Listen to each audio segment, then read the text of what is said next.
By the authority given in the statutes of the Open University, I now declare the congregation open for the conferment of degrees and the presentation of graduates. Distinguished guests, graduates and friends of the university, it is my privilege and pleasure to welcome you all to this fifth of the Open University's degree ceremonies being held in 2017. And we're delighted to welcome Aigan O'Farrell, President of the Gaelic Athletic Association, Niamh O'Reilly, CEO of Iantos, the voice of adult learning in Ireland, Ms. Sinead Hennigan, CEO of the Irish Institute of Training and Development, Brian O'Rourke, former head of the RTE National Symphony Orchestra, and Jerry Maloney from RTE, all of whom have found time in their busy diaries to be with us today.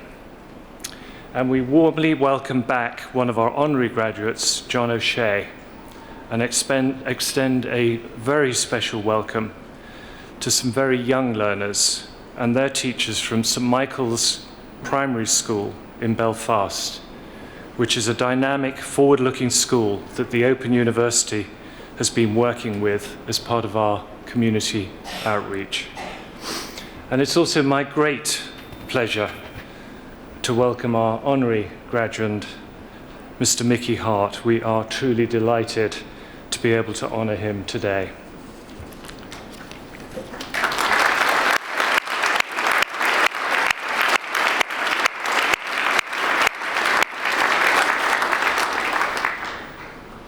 During the past year, the Open University has awarded over 20,000 qualifications, and they range from certificates of higher education to doctors of philosophy.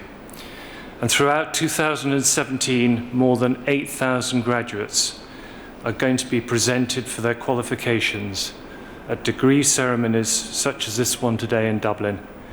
And these are held in 12 different towns and cities throughout England, but also in Belfast, Cardiff, Edinburgh, and of course in Dublin.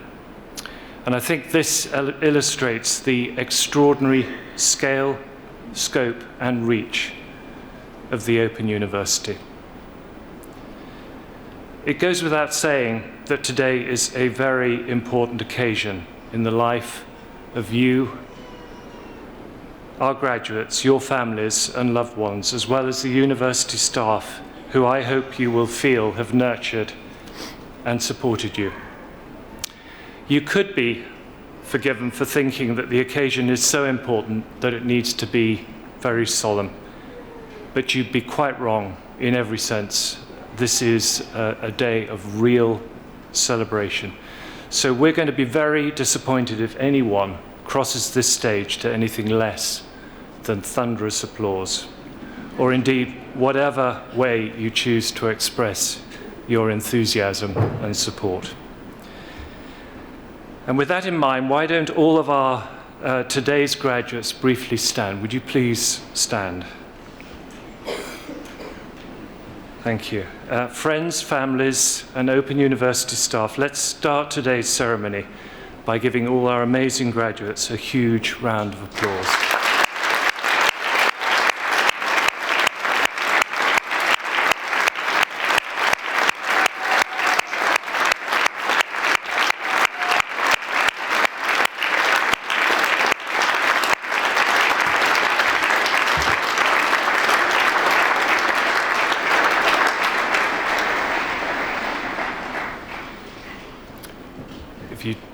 Sit down, thank you. Now there's one more way that you can show your appreciation to your graduate. If you post messages or photos on social media, then please use the hashtag #OU_ceremonies, and you can share your congratulations and celebrations with the world outside, as well as with everyone here at this ceremony. So today's ceremony will begin with the presentation of those graduates who've gained higher degrees and first degrees of Bachelor of Arts, Bachelor of Engineering, and Bachelor of Law, and have been able to attend here today. And they will be presented by Miss Maeve Cunningham, Support Services Manager of the Open University in Ireland. We will then see the awarding of an honorary degree of Doctor of the University to Mr. Mickey Hart, and John Darcy, Director of the Open University here in Ireland, will present Mickey Hart, who will sign the Honorary Graduates book, and he will then make a reply. And then we will continue our presentation of graduates with those who've gained Bachelor of Science degrees, foundation degrees, and diplomas of higher education, and have also been able to attend here today. And they will be presented by Mr. John Addy, Assistant Director of the Open University in Ireland. And then to conclude the ceremony, I will give a personal address to the graduates. So I now call upon Maeve Cunningham to present our graduates.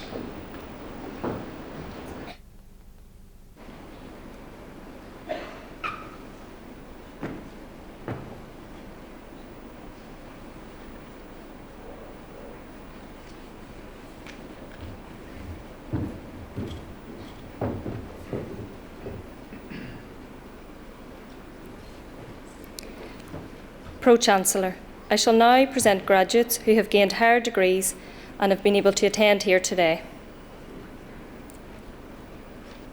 For the degree of Doctor of Philosophy, I present to you for a thesis entitled How do men who have sex with men currently understand, evaluate and respond to HIV risk?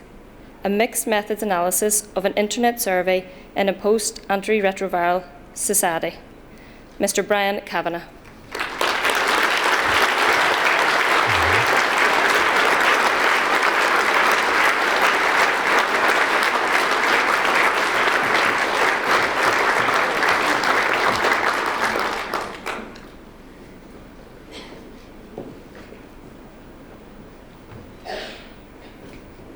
I present to you for the degree of Master of Arts in Art History, Denise McKee.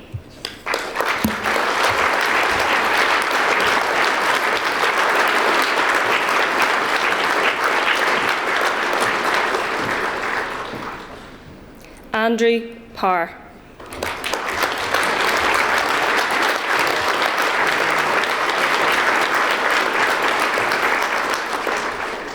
For the degree of Master of Arts in Childhood and Youth, I present Faith Sonnerton.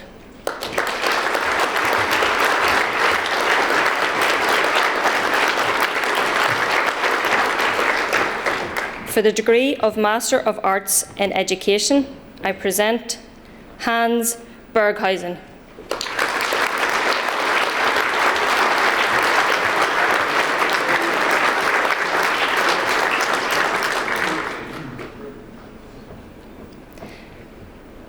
For the degree of Master of Arts in English, I present Miriam Kilmurray.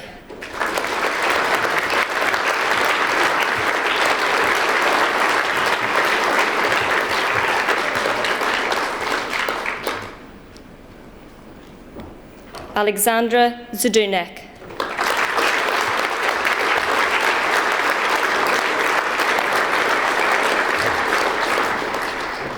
For the degree of Master of Arts in History, I present Thomas Fleming.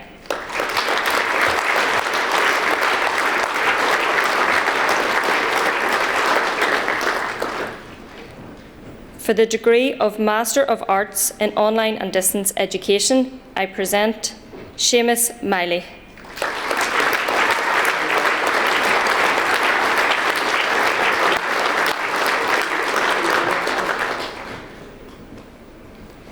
For the degree of Master of Business Administration, I present Lars Bauer.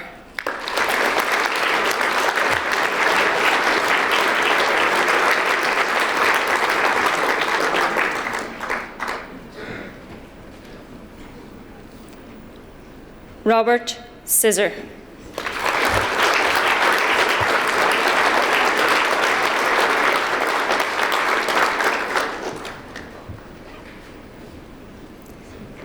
Peter Cullen.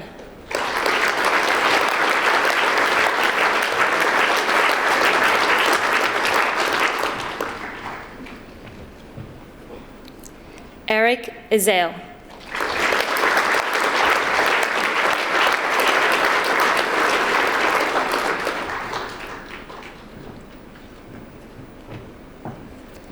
Noela Gonzalez Lopez.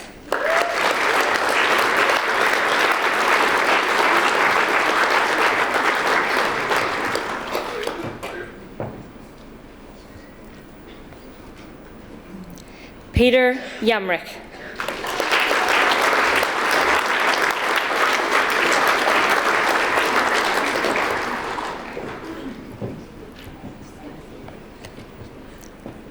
David Jervis.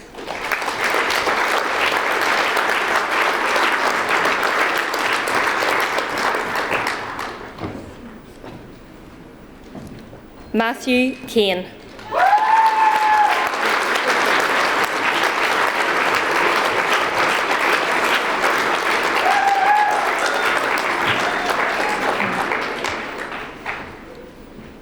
Barry John Keating.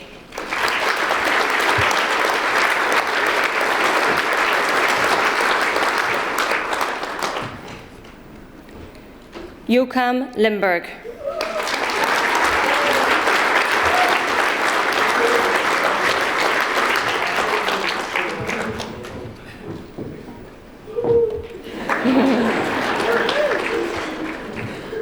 Ronald McIntyre.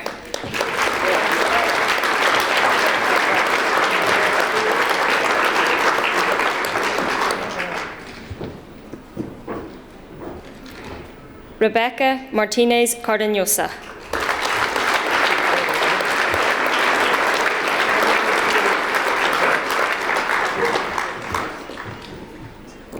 Alistair Mason.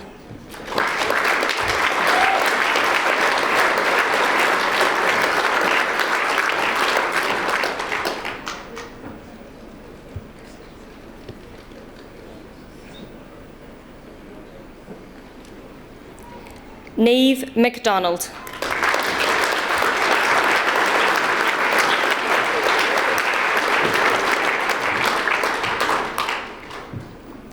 Sergio Morales.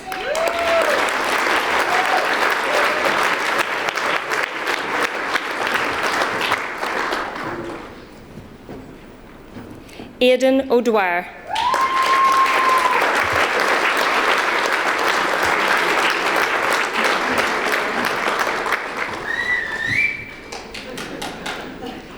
Anna Ricciano.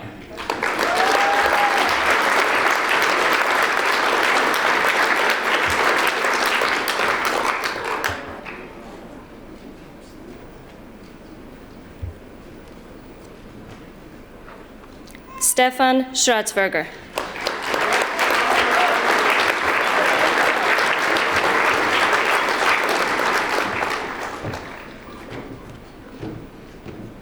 Luc Senav.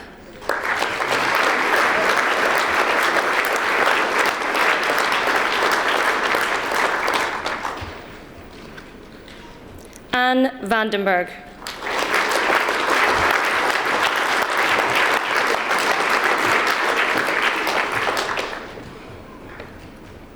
Kieran Walsh.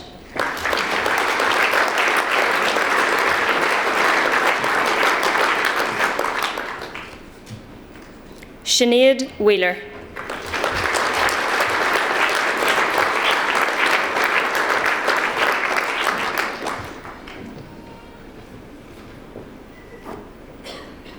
For the degree of Master of Education, I present Niall Carolan.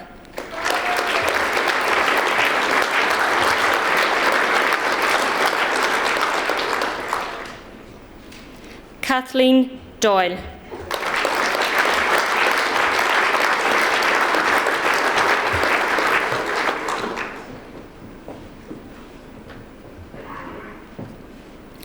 Mary Flynn.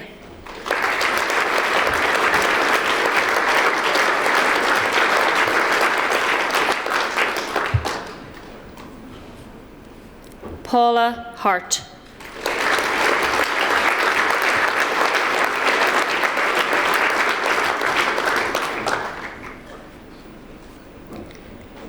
Lisa McCaffrey.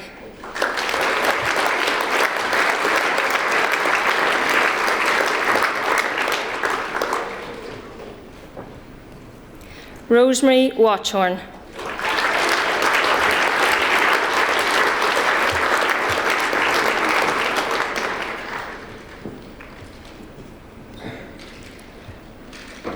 For the degree of Master of Laws with distinction, I present Michael Curry.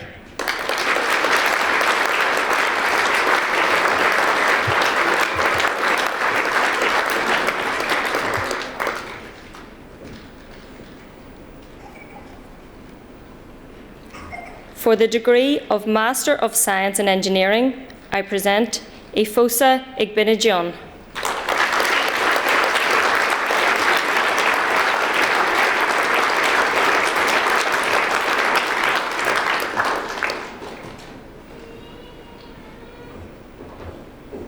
For the degree of Master of Science in Engineering, I present Hubert Słowikowski.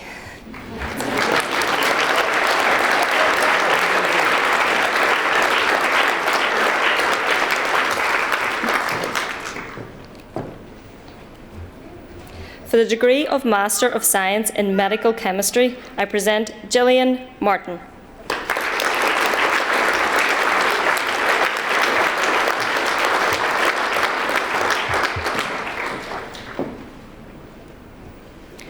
For the degree of Master of Science in Professional Science, I present Noelle Leah.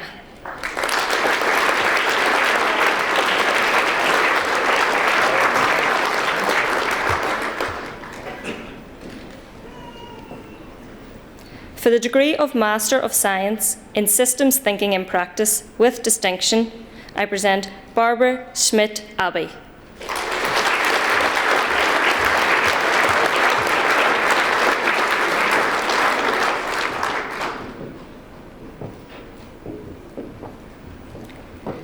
And for the degree of Master of Science in Technology Management, I present Stuart Graham.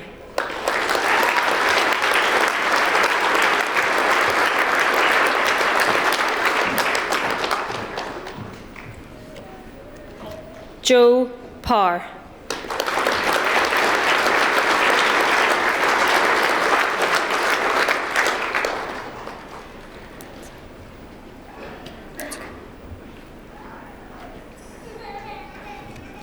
Pro-Chancellor, I shall now present graduates who have gained Bachelor of Arts, Bachelor of Engineering and Bachelor of Laws degrees and have been able to attend here today. The full subject details are printed in the insert within the ceremony programme. I present for the degree of Bachelor of Arts with First Class Honours, Teresa Bartolo Parnas.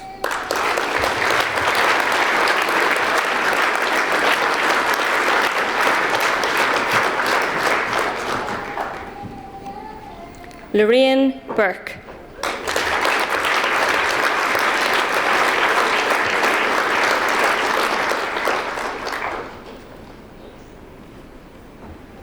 Nancy Piacentini.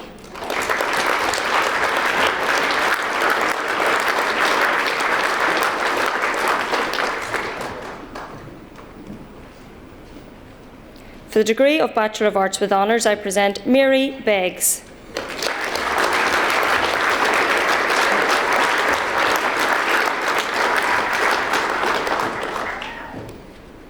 Leona Cawley.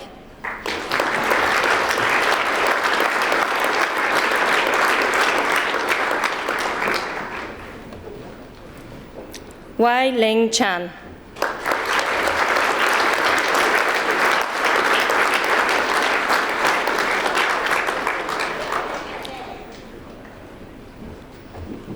Caroline Cowan.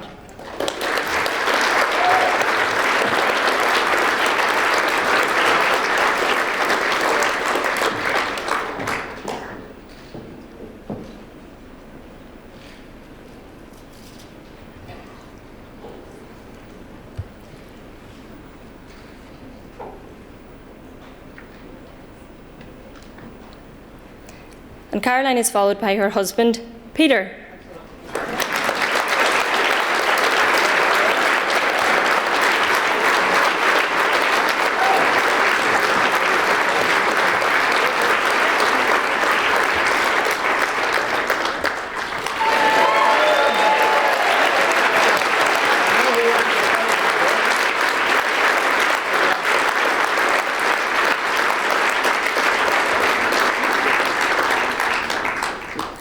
Robert Dunn.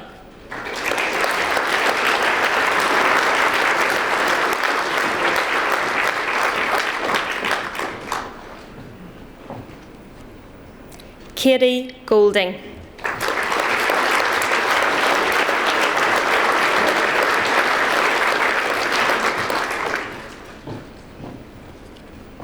Patricia Heaney.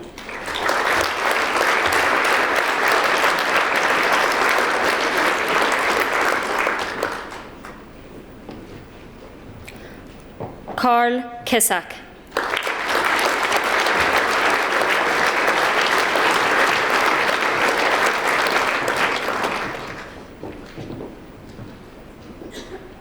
Colette McFall.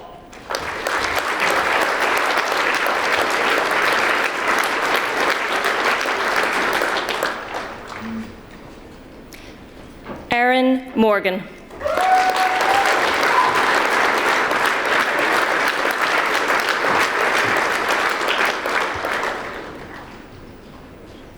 Gillian Murphy.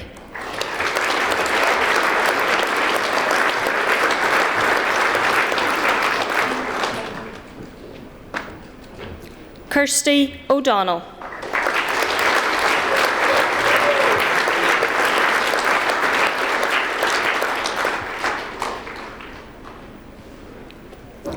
Jamie O'Hara.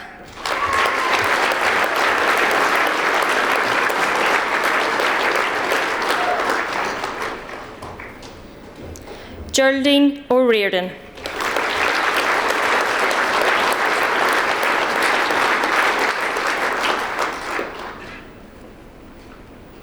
Helen Pike.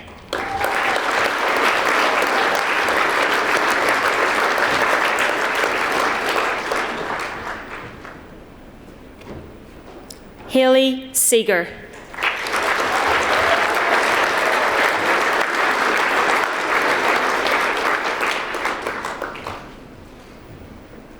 Rachel Tahany.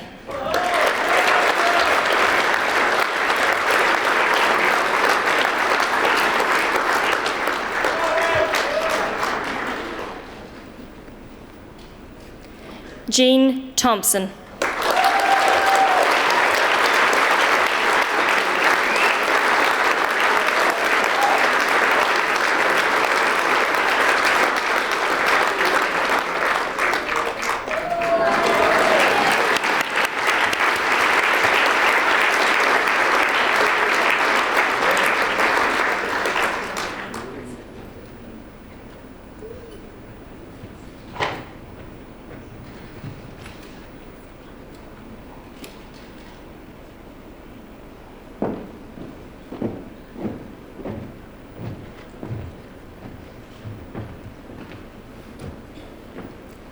For the degree of Bachelor of Arts, I present Niamh Ann King.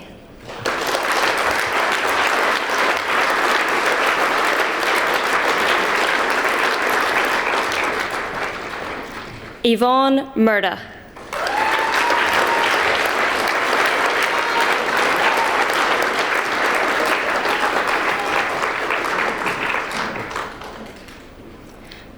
For the degree of Bachelor of Engineering with Honours, I present Derek Chadwick.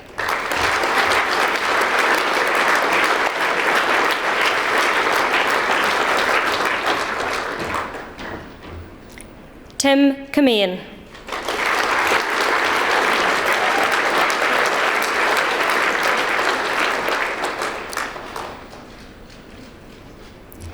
David Gray.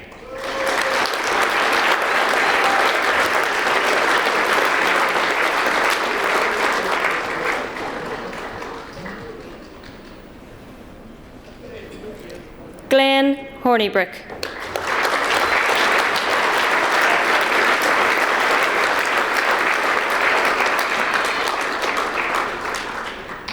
Stephen Mernier.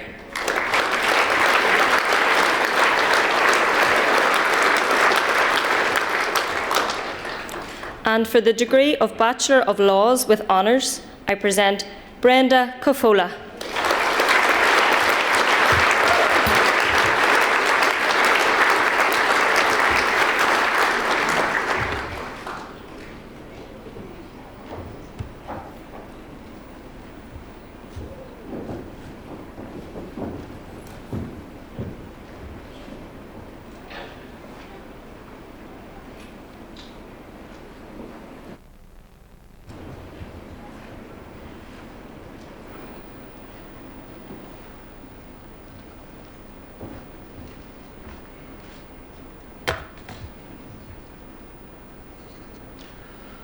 Pro-Chancellor, colleagues, graduates, guests. Mickey Hart is no stranger to Croke Park. As manager of the Tyrone senior football team since 2003, Mickey has led his county to 3 All-Ireland titles, lifting the famous Sam Maguire Cup here at Croker in 2003, 2005, 2008 and maybe 2017. But I'm sure everyone at this gathering will be cheering for their own county over the coming months. Today, the Open University is delighted and proud to recognise Mickey Hart's contribution to sport, education, reconciliation and social justice with the award of an honorary doctorate. Mickey has given much to life across the island of Ireland, not just through sport and education, but importantly through his civic leadership and his humanity. He has inspired many people to achieve the very highest levels of their potential. In that regard, it is no surprise that we at the Open University acknowledge this most unique of contributions, given this university's strong social mission and commitment to lifelong learning. Having trained as a teacher in Belfast, Mickey taught in De La Salle Boys' School in Kirkcudbright, County Down, before moving back to his home county of Tyrone, teaching in St Kieran's, Ballygawley for 22 years. During that time, Mickey enjoyed numerous successes, including county, Ulster and All-Ireland vocational schools titles, before progressing through the ranks of Club Tyrone, bringing them a National Football League title, All-Ireland minor, under-21 victories, and of course, that trio of Sam Maguires. In 2011, a tragedy thrust Mickey and his family into a global media spotlight. Their beloved daughter, Michaela, was murdered while on her honeymoon in Mauritius. It is difficult to comprehend how, as an individual and as a family, you cope with such a loss. But building on Michaela's strong, personal and passionate commitment to young people, education and sport, Mickey and his family established the Michaela Foundation, best known for its annual Michaela Foundation Girls Summer Camp, which so far has worked with over 4,000 young women and trained some 400 volunteers across Ireland. Within months of Michaela's death, Mickey Hart again demonstrated his immense civic leadership and humanity through his attendance at the funeral of another young person in Northern Ireland, that of murdered police officer Ronan Kerr. Journalist Philip Lanigan described Mickey Hart's presence at that funeral as a potent symbol that changed Northern Ireland forever. Here was a man who had lost his daughter, and indeed 2 brothers within 6 months, shouldering the coffin of a murdered Catholic police officer, sending out a cross-community message of hope and reconciliation for a shared and peaceful future for Northern Ireland. Mickey Hart is an inspirational man, an educator, a leader, a strategist, a tactician and a sporting giant. But more than this, he is a person who seeks to help others, improve their lives and to make a difference. Pro-Chancellor, by the authority of the Senate, I present to you for the honorary degree of Doctor of the University, Mickey Hart.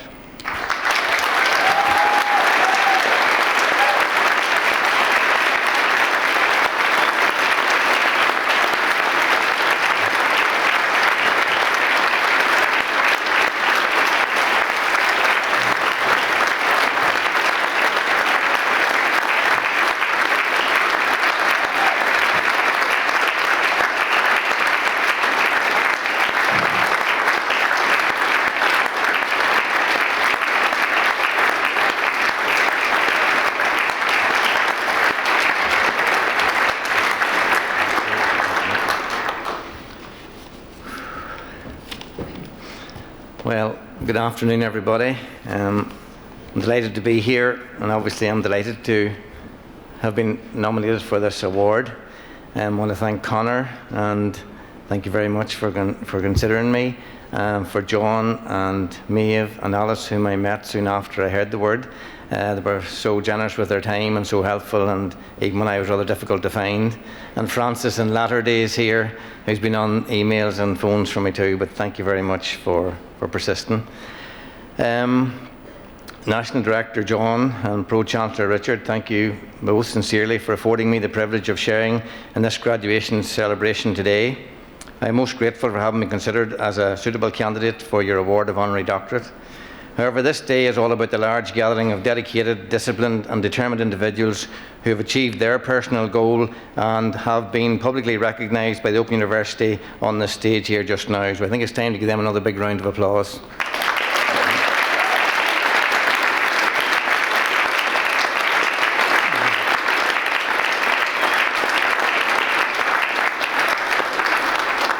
Having studied in the past through the OU for my own degree at one stage of my life and watched my wife do the same while rearing a family and holding down jobs, I have some insight as to what was required from you to earn the right to collect your scrolls today. You should be extremely proud of your achievements, and so should those closest to you who undoubtedly have, by their support, love and kindness, made it all possible for you. So congratulations to all concerned, a wonderful achievement.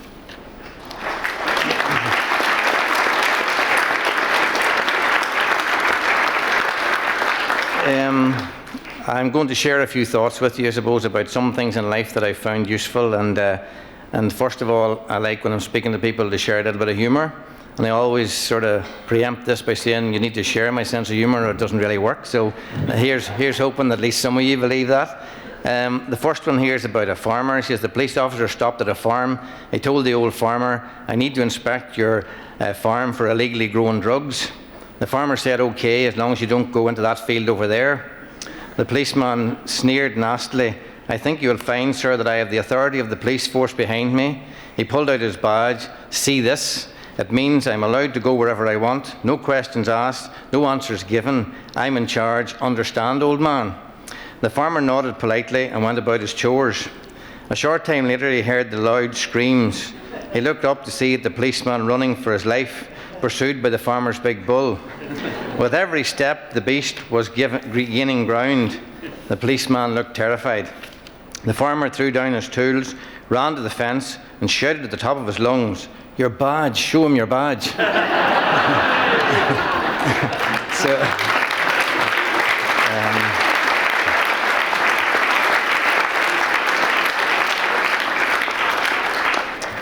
Anyway, at least somebody shares my sense of humour. That's not so bad. I suppose some terms that come to light, I suppose, in life in general, and they're to be used. Obviously, you people have accessed these, but it's about motivation. I think motivation is the key to any of us living our lives to the full, to being the best we can be. And I think that's what we should all try to do, to be enthusiastic people, to be enthusiastic for life, because enthusiasm is infectious, and it's good to be around enthusiastic people. And in fact, I think it's difficult to be around enthusiastic people and be lethargic in their company. So we have a great opportunity there, not only to be good for ourselves, but to be good for those who we come into contact with. So it's about having a zest for life. I think you know the value of a can-do attitude. You absolutely do, because you have decided you can do what you want to do. You've decided to do this through the Open University opportunity. You have striven to be the best you can be at this stage in your life, and you're open to go further if you so desire. But you've learned that what you're capable of at this point in time. So I think it's good to share that with those that you meet. Spread the good news of what the Open University has offered to you, how it has enriched your lives. That's what we want to do. Don't keep it to yourself. Spread it.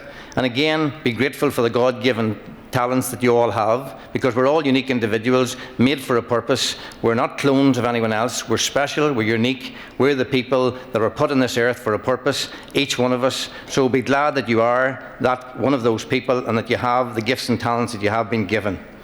Most important, I suppose, way to become a motivated person, I think, is when you wake in the morning and you open your eyes. There's two things you can say, either "Good morning, God," or "Good God morning." And depending on what you say, your day will be better for it. So I think it's important that we become Good Morning God people. So we need more. The world needs more Good Morning God people anyway, and for our own good and the good of those we encounter on life's journey. In fact, I think it's good to be as happy as you can be, and it is a bit of a decision to decide to be happy, to have a positive outlook, to be optimistic. And there's an old Chinese proverb which says, "The person who doesn't smile shouldn't open a shop." Maybe that tells us a lot about how we could be in life. So really what I'm saying is here, be aware of the value of positive body language. Carry yourselves with positivity. Greet the day, live in the now. Be grateful for what we have. Sense the positive energy in this room today. It's full of positive energy. It's people who challenge themselves to raise themselves to new levels, and they've succeeded. They've persisted. They've run the race, and now they're at a stage where they can decide if they want to go in a different direction, additional direction, or be very happy of what they have achieved. That's all good. I think there's a close proximity or close analogy between what you have achieved and elite amateur athletes, because I think the same traits that make successful athletes, especially in the amateur field, are what you have been able to show here today. There's discipline required. You need to be organised. There's that many things sometimes to juggle in the air, and you have to be able to do it. You also need to be focused. If you're not focused, then you won't reach your goal. You have to be single-minded, yet flexible. So it's no good being single-minded and thinking that the world stops around your OU thing, because life goes on and your family live as well with you. So you have to be flexible with your single-mindedness. You have to be adaptable. You have to be a team player. You're part of the whole family regardless of how focused you may have to become at times. And obviously you're a learner and you're teachable. All of these things I see as valuable in the sporting context, and I think that fits well for the people like yourselves who've achieved what you have done today. And I suppose another thing that's important in life, and it's something maybe we take for granted sometimes, is to be a good communicator. And sometimes when we talk about being a good communicator, people believe this means speaking and telling things all the time. But that's only one part of it. In fact, I would say the smaller part of it. What we need to do is become a good listener. Build rapport with those you meet on life's journey, and the best way you can become good company is to be a good listener. Believe me, I know that to be true. So you must, and again, you must have a good time meeting people if you expect them to have a good time meeting you. So if the company you're keeping isn't what you'd expect it to be, look in the mirror and see are you contributing to that in any way. And if you are, then maybe decide to do some little changes that would help that.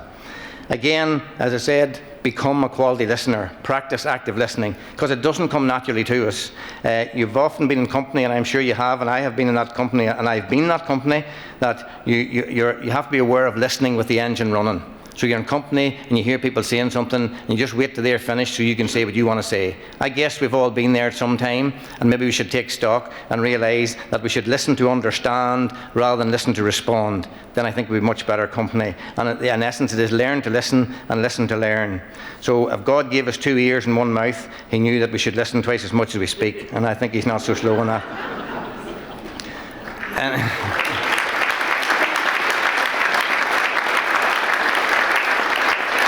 And just on that theme of communication, I have a little sort of funny story here too, and again I hope you think it is as well. I said, whilst attending a marriage seminar about communication, dealing with communication, Colin and his wife Rita heard the instructor relate how important it was that husbands know as much as possible about their wives. Then he asked Colin, for example, do you know what your wife's favourite flower is? And Colin, smiling, looking a little nervous, he leaned over, he touched his wife's arm gently and whispered, "It's self-raising, isn't it, dear?" So, we never tell the response he got after that, because it mightn't have been so good.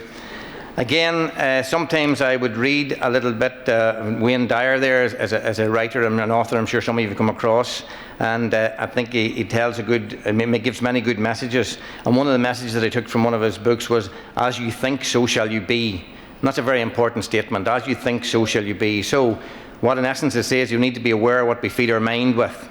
We need to feed our mind with enriching material, stuff that's positive, stuff that will do good for ourselves and those around us, because it's so easy to access other information in this modern world. So we need to be discerning and look for enriching material, because that makes such a difference. And Wayne Dyer tells a story that he overheard after the events of the 9/11 in New York, the disaster that happened that day. He said a grandfather was talking to his grandson, telling him, "I have 2 wolves barking inside of me. The first wolf is filled with anger, hatred, bitterness, and mostly revenge. The second is filled with love, kindness, compassion, and mostly forgiveness. Which wolf do you think will win?" the young boy inquired. The grandfather responded, "Whichever one I feed." So maybe there's a great lesson in that. What are we feeding our minds with? Because it's important that we feed it with the proper things. Again, I suppose, to finish off, a few wee funnies, as I might call them here, and one of them is and one of them isn't. Again, this is just the difference between what it is to be a person who looks out for others and puts others first, And there's a John Wooden comment here which says, the main ingredient of stardom is the rest of the team. And many of you will know that. The rest of the team around you made this happen for you today. That's why it happened. The main ingredient of stardom is the rest of the team. That's about putting others first. That's not being a me person. The me issue comes with what people might call in the modern era, in the modern world, the rat race. And I have a little reflection here which tells you a little bit about that, to be careful. It says the problem with being in a rat race is that even if you win, you're still a rat. So maybe we should look out for that. And again, I suppose another wee one I heard here was, if you lend someone €50 as it is in this jurisdiction and never see them again, it was probably worth it.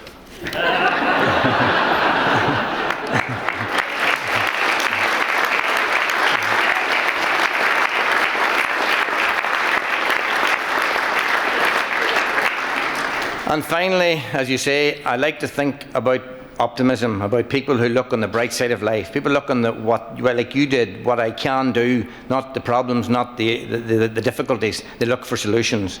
And the story is here about an optimist. It's actually two little kids. So there's a story of identical twins. One was a hope-filled optimist, everything coming up roses, he would say. The other twin was a sad and hopeless pessimist. He thought that Murphy, as in Murphy's Law, was an optimist. The worried parents of the boys brought them to the local psychologist. He suggested to the parents a plan to balance the twins' personalities. On their next birthday, put them in separate rooms to open their gifts. Give the pessimist the best toys you can afford, and give the optimist a box of manure. The parents followed these instructions and carefully observed the results. When they peeked in on the pessimist, they heard him audibly complaining, I don't like the colour of this computer. I'll bet this calculator will break. I don't like this toy game. I know someone who's got a bigger toy car than this. Tiptoeing across the corridor, the parents peeked in, saw the little optimist gleefully throwing the manure up in the air. He was giggling. You can't fool me. Where there's this much manure, there's got to be a pony. So thank you very much.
Pro-Chancellor, continuing the presentation of graduates, I shall now present those who have gained Bachelor of Science degrees, foundation degrees and diplomas of higher education and have been able to attend here today.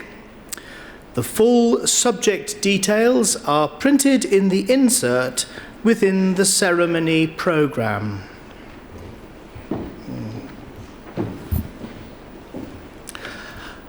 I present, for the degree of Bachelor of Science with First Class Honours, Kieran Coyle.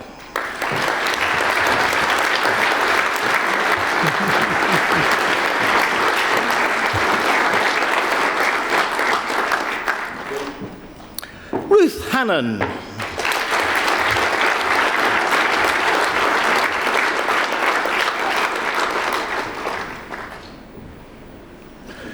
Sean Kenrick.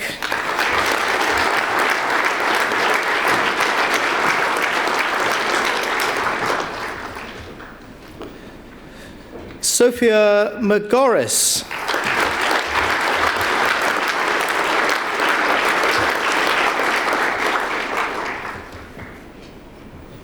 Carmel Mann.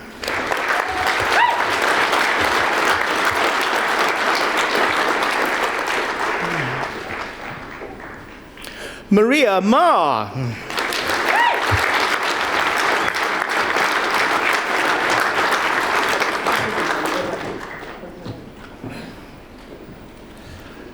Christina Mulligan.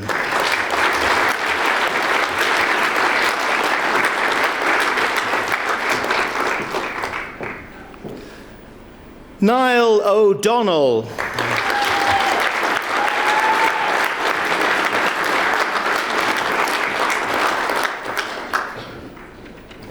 Helen Stonehouse.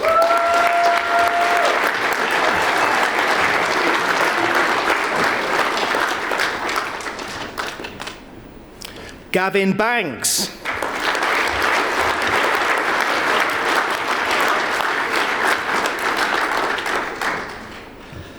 For the degree of Bachelor of Science with Honours, I present Fiona Beattie.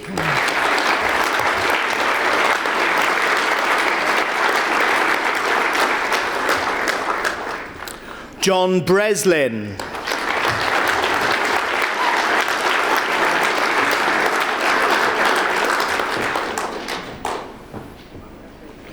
Dara Conway.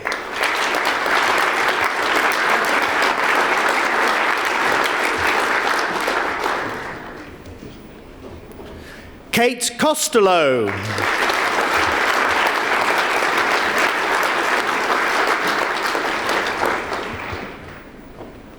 Eva Dobrikova.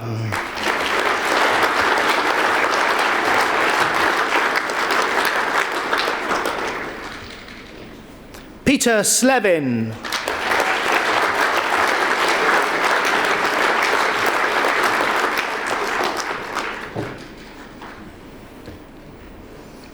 Adrian Duggan.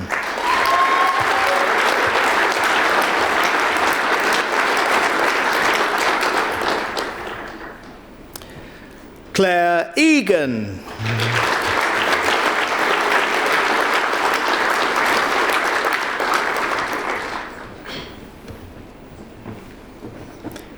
Damien Fleming.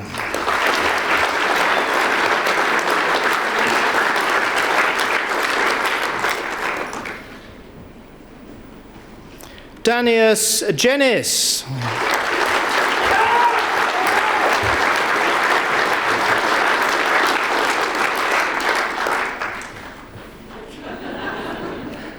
Aoife Grennan.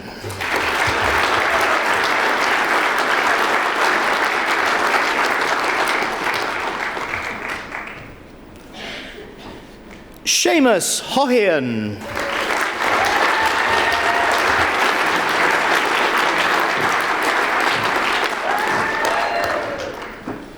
Connor Johnston.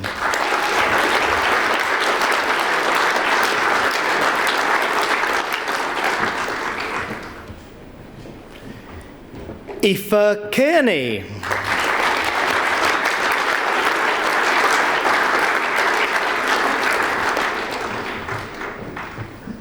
Andrea Kelly.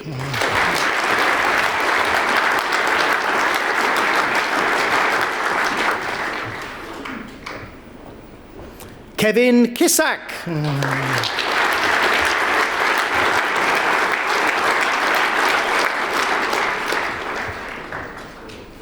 Paul Lawrence.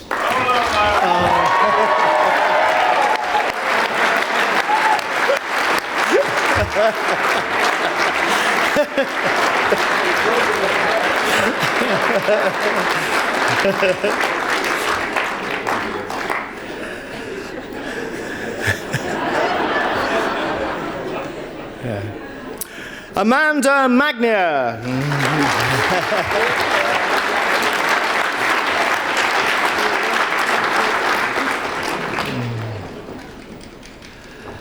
Alexandra Matriachuk.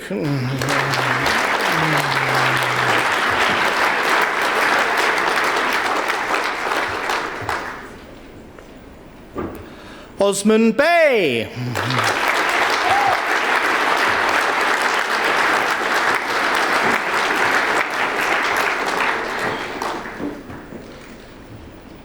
Rona MacArthur.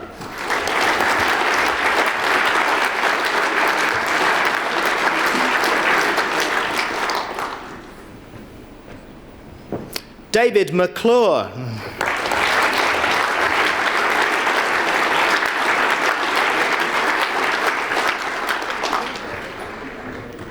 Niamh McLaughlin.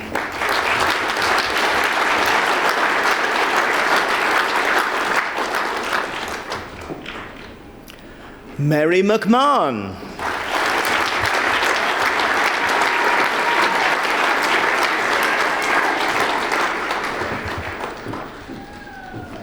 Carolyn Mulholland.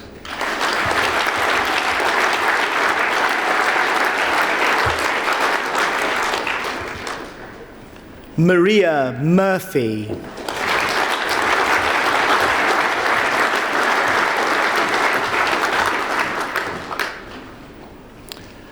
Patrick O'Farrell.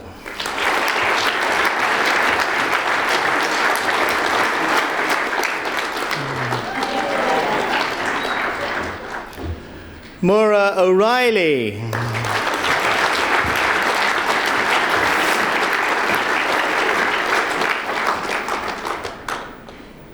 Jennifer Rollins.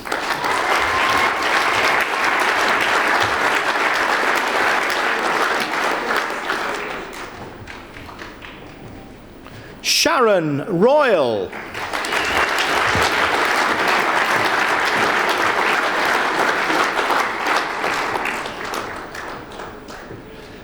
Mario Schmutzer.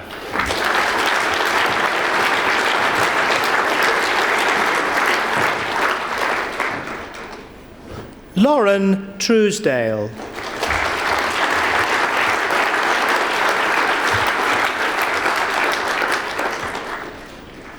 Marcus Walker.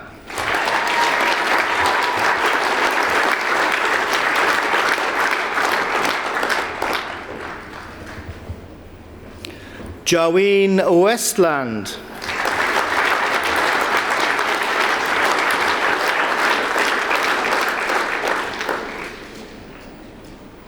Damien Wogan.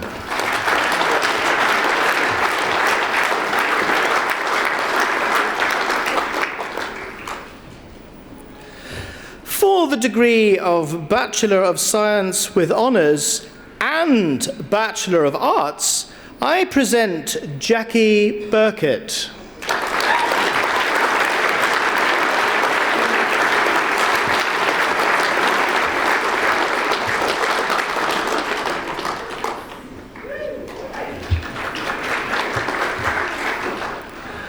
For the degree of Bachelor of Science, I present Connor Barrett.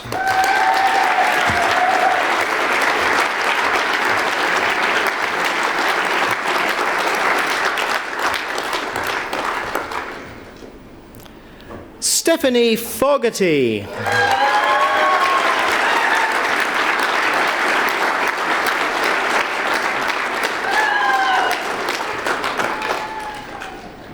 Stephen Moore.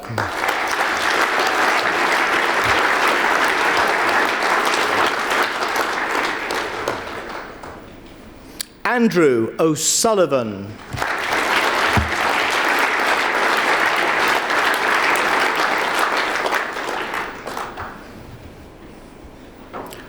Laura Walkerdine.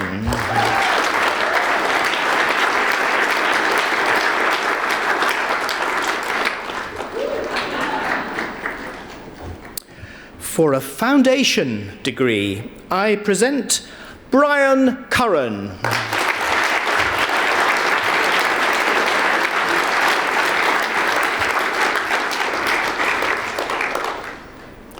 Ricardo Esposito Galindo.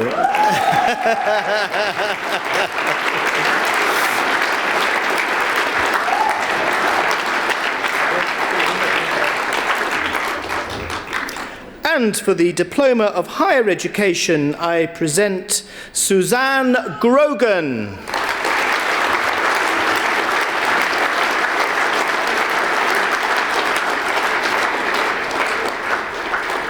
And Brendan Quigley.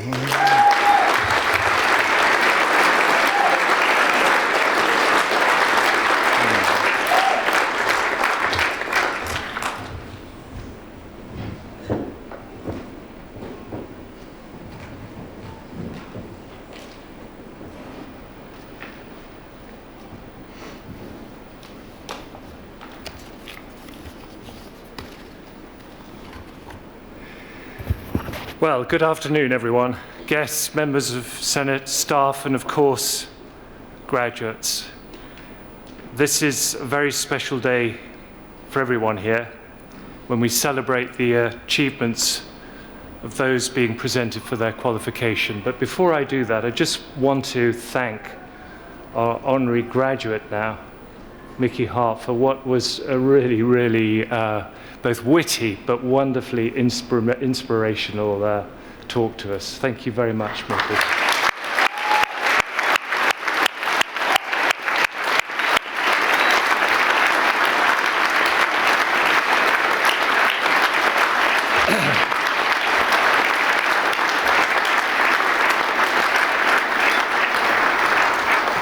And I want to continue Mickey's theme. So I want to start by saying how extraordinary each of you are. And behind each of those hands that I've shaken today is a story of real determination. For family, friends, supporters, you know better than most the incredible efforts that your graduate went into achieving their qualification. But many of you and many of our graduates today won't know very much about each other and just how amazing you are as a group. So I'm actually going to take a moment to try and show ourselves why that is. And I'm going to ask all our graduates a few questions so we can discover collectively a little bit more about each other. And if you can, would you mind raising your hands to my questions? So the first question is, who was employed or did voluntary work at some stage during their study? And would you please raise your hand? And I see pretty nearly every hand being raised. And who helped bring up a family during their study? And again, almost all hands. And who cared for parents or other dependents during their study? Yeah. And then the last one may be a bit tricky, and if you'd rather not, don't put your hand up. But who is registered with a disability and carried out their studies? Yes. So I think it's just worth saying something about the work of the OU with our disabled students. And many of them aren't able to attend today, and I really appreciate the efforts that our graduates have come where they have come with a disability. We have over 20,000 disabled students studying here at the OU. And that's often more than you find in other universities when put together. So I think that's just one of the many incredible features of the OU. Can I just ask anyone who put their hand up to any of the questions to just raise their hands again, please? And I think that is everyone. And I think that's what the OU is about. Almost everyone, every student here has needed to fulfill other obligations alongside their studies. And now just compare that with students at our conventional universities, whose extra duties might extend to a sports team, which Mickey would say was very good, and I would say was very good. Or indeed their commitment to the student bar. But your efforts today here are just so much greater, and I think they really embody the spirit of what makes the Open University and its students so special. So let me share a frustration with you about the language that we use in higher education. And those conventional students that I've talked about are described as full-time students, and our OU students are described as part-time students. Part-time, I hardly think so. The distinction does not begin to capture all the extra effort that goes into achieving one of our degrees. And I think there's only one thing tougher than being an OU student, and that's actually living with one. Except perhaps where you're two OU students living with each other. So let's take a moment to acknowledge the support of your family and friends who are celebrating with you here today. They've been by your side on every step of your study journey, and Let's thank them for supporting you, for standing by you when things were getting tough, and then for being here to celebrate with you now. So, graduates, what I'm going to do now is ask you to stand and locate your family, and let's give all your family and all your supporters a very big round of applause.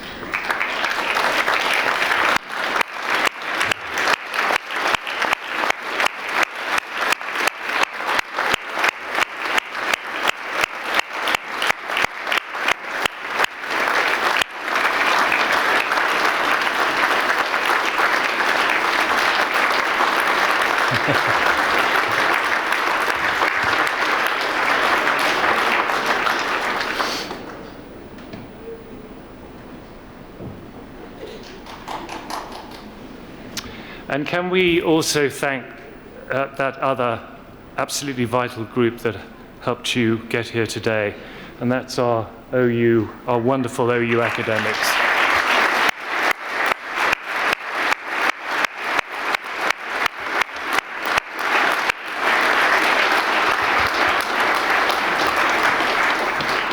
They wrote and presented your courses, and crucially, they were your tutors. We call them associate lecturers here at the Open University. And they taught you and got you through. And I hope you'll agree that they are truly deserving of huge appreciation.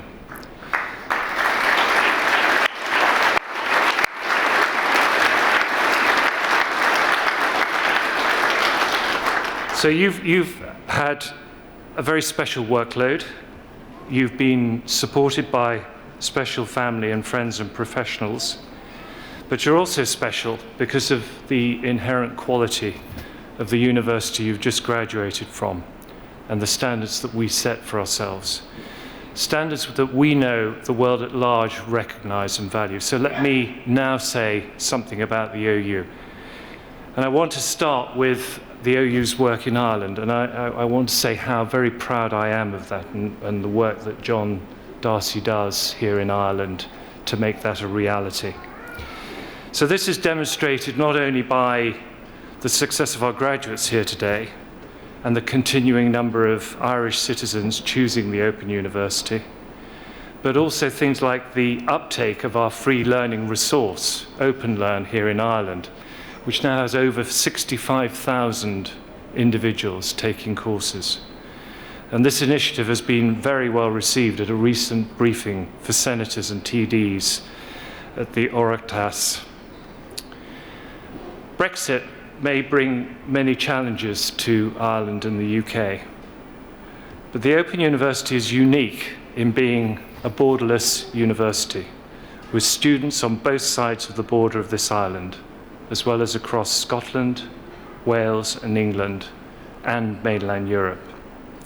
And I'm pleased that our expertise in providing higher education across many nations, all with different qualifications and funding systems, is being utilised by the government on this island through the contribution of John. And in particular, John's dialogue with the TSOC's All Ireland Civic Dialogue on Brexit, and also by the research of one of our academics, Dr. Leslie Budd, in the Faculty of Business, which have been reviewed by both the governments of Northern Ireland, Ireland and Westminster.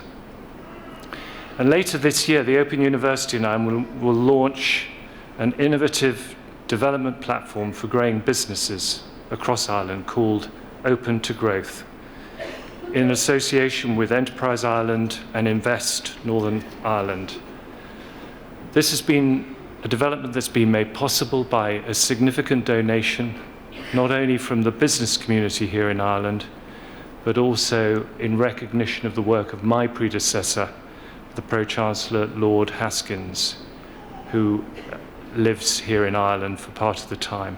And we hope that this initiative will help a great many businesses here on this island to grow.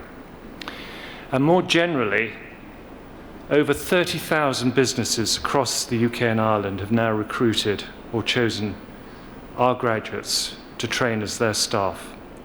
We work with almost all the larger UK and Irish companies and a very, very large cross-section of major public sector bodies. An OU qualification is something to be proud of, something well recognized and well respected. I know this from my experience in business and the privilege I've had of working with a number of extremely talented OU graduates in my career. And I hope that if you're looking for a new job or a promotion following your qualification, you can remind your employer of the fact that you've been at the OU. And if you're looking for some other things to tell people about, here are one or two other facts on the OU. First, the OU has really tough academic standards, and I think all of you here will attest to that. It has standards which are comparable with all the leading universities and with very, very high teaching standards and wonderful course material, which is the envy of many universities. And when we took part in the UK exercise to assess university research, it showed that nearly 3/4 of all of the Open University's research was marked either 4 or 3 star. These are the highest ratings available, indicating a standard that is either world leading or internationally excellent. And in 2013, the Open University actually led the way in digital innovation when we set up Europe's first platform for massive open online courses through an initiative we call FutureLearn. And since then, this university has brought together 80 other UK and international universities to provide free access to higher education. And this has now attracted over 3.5 million learners from 200 countries across the world. And I think many of you will be familiar with our partnership with the BBC, something of which we're incredibly proud. And whenever you see the OU shield at the end of a TV programme, you can be sure that first of all it's based on OU research, and we will have played a part in helping put that programme together, and that there will also be something extra to follow up on our Open Learn platform to take your interest further. And our reach is not only here in Ireland and in the UK, but on Tuesday we celebrated the work of the OU in India, where a programme called TESS India has helped support over 1 million teachers in the development of their teaching of English, maths and science at the primary level. And the programme was designed and delivered by OU academics and funded by the UK's Department for International Development. And we had at that event, we had many participants who were involved in that project, all attesting to the huge impact of that in the poorest states of India. So you can see that as a member of this university, you are a member of a world leader in technology, in innovation, and in helping people to learn. And above all else, we particularly care about those people that have not always had the best initial chance of a good education. So today you join a community of nearly 500,000 alumni of the Open University around the world. The OU has been by your side throughout your studies. And today we give you a commitment to stay with you as your life and career develop. We promise to share new opportunities to study. We promise to help you develop your professional career and to learn more in your chosen field. We promise to bring you the latest research. Our motto is learn and live. That is something that all Open University graduates embody as soon as they step back into their busy lives. You can now all get back to living your lives, but do continue to learn, and above all else, to shine, as Mickey has so eloquently said, to shine in what you do, to have the skills and the ability, and to use those to change the world around you for better. When you leave today, you become an ambassador for the university and all it stands for. A university that stands for social justice, for equality, and education and knowledge to be open to all. Tell people what your OU experience has meant to you. Above all, go out there and show everyone what OU graduates are truly capable of in whatever you do and however you do it. In a moment, the proceedings of this ceremony will end and the ceremonial party will process out. Please do join me, our honorary graduate, and all the processing party outside so we can congratulate you in person. And now, can I ask one last time for all our graduates to stand and for everyone here to join me in giving them one last huge round of applause. Thank you.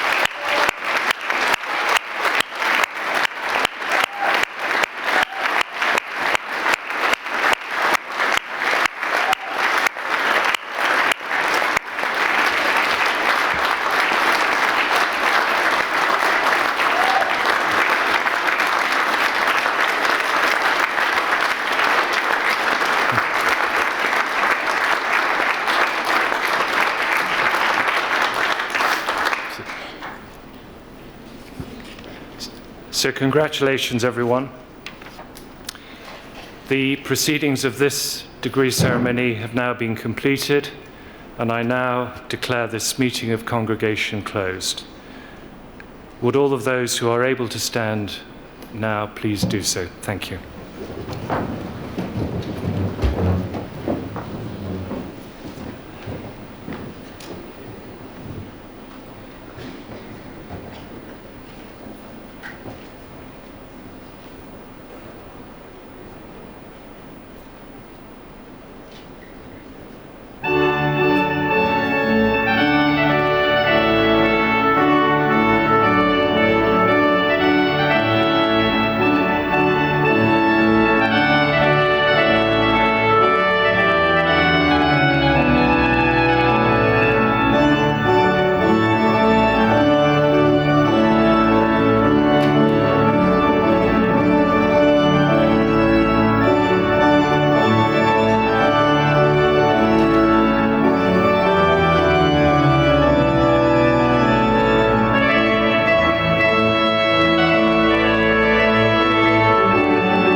you.